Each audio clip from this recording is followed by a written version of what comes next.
आखिर औरत का वह कौन सा अंग हर रात बेशर्म होकर छूने से अचानक धन की प्राप्ति होती है। लोग औरत के वह कौन सा अंग छूकर अमीर बन जाते हैं। उनके घर सदा लक्ष्मी की वास रहती है।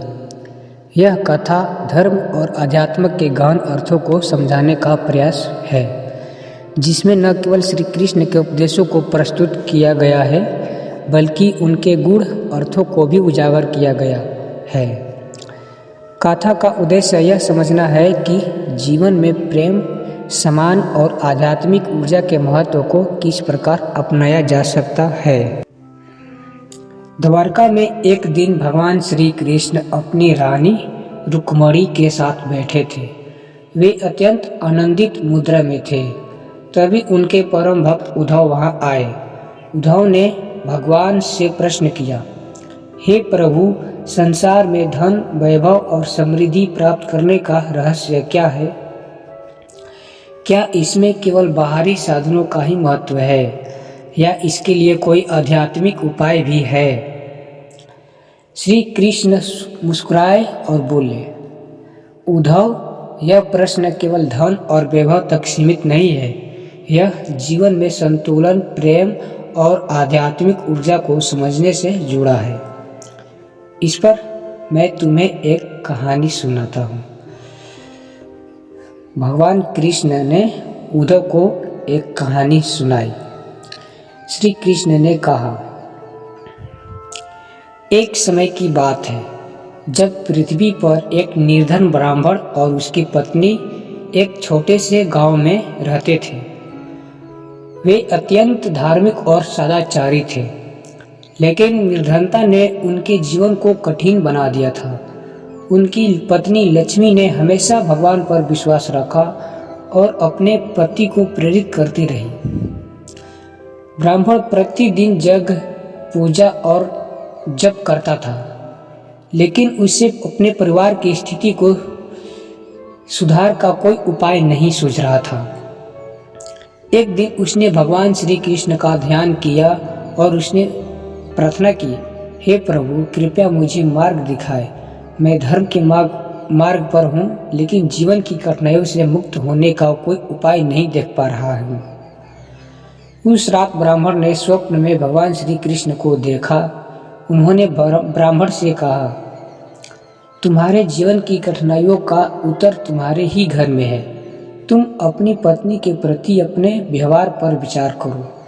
क्या तुमने उसके योगदान और समर्पण का सही मूल्यांकन किया है? याद रखो, स्त्री में देवी लक्ष्मी का वास होता है। उसका सम्मान और प्रेम करना ही सच्ची समृद्धि का मार्ग है। ब्राह्मण ने पूछा, हे प्रभु, क्या इसका अर्थ यह है कि मुझे अपनी पत्नी का सम्मान करना चाहिए? श्री कृष्ण ने उत्तर दिया, यह केवल सम्मान की बात नहीं है। यदि तुम अपनी पत्नी के हृदय और आत्मा को छू सको तो तुम्हारी निर्धनता समाप्त हो जाएगी। एक स्त्री के भीतर प्रेम, करुणा और समर्पण का महासागर होता है। जब तुम उसके मन और आत्मा को स्पर्श करोगे, तभी सच्ची धन की वर्षा होगी। प्रभु के इस कथन ने ब्राह्मण को गहराई से सोचने पर मजबूर कर दिया। उसने महसूस किया कि वह अपनी पत्नी के समर्पण और त्याग को कभी पूरी तरह नहीं समझ पाया था। अगले दिन से उसने अपनी पत्नी के प्रति अपने व्यवहार को बदलने का निर्णय लिया। वह अपनी पत्नी से अधिक प्रेम और आदर से पेश आने लगा। उसने उसकी छोटी छोटी खुशियों का ध्यान रखना शुरू किया। जैसे ही उसने अपनी पत्नी के प्रति सच्चा प्रेम और सम्मान प्रकट किया, उनके जीवन में धीरे धीरे बदलाव आने लगा। कुछ ही समय में ब्राह्मण के घर में सुख शांति का वातावरण बनने लगा। उनकी फसलें अधिक उपजाऊ हो गई, व्यापार में लाभ होने लगा और समाज में उनका मान सम्मान बढ़ने लगा। ब्राह्मण ने समझा कि यह सब उनकी पत्नी की ऊर्जा और उनके बदले हुए दृष्टिकोण का परिणाम था। अब श्री कृष्ण का उपदेश। उद्धव को यह कथा सुनाने के बाद श्री कृष्ण ने समझाया स्त्री के हृदय और आत्मा को छूना केवल उसका सम्मान करना नहीं है, बल्कि उसकी भावनाओं की, उसकी ऊर्जा और उसकी शक्ति को समझने और स्वीकार करने का प्रतीक है। जब एक पुरुष ऐसा करता है तो देवी लक्ष्मी स्वयं उसके जीवन में प्रवेश करती है। उन्होंने आगे कहा, धन केवल बाहरी साधनों से नहीं आता, यह उस सकारात्मक ऊर्जा का परिणाम है जो प्रेम, सम्मान और समर्पण से उत्पन्न होती है। यही कारण है कि स्त्री का सम्मान करना और उसके साथ आत्मीय संबंध बनाना सच्चे अर्थों में धन की वर्षा का कारण बनता है। इस कथा का अर्थ हुआ, श्री कृष्ण के इस उपदेश का गूढ़ अर्थ यह है कि जीवन में सच्ची समृद्धि केवल धन में नहीं है, बल्कि संतुलन, प्रेम और आध्यात्मिक ऊर्जा में है।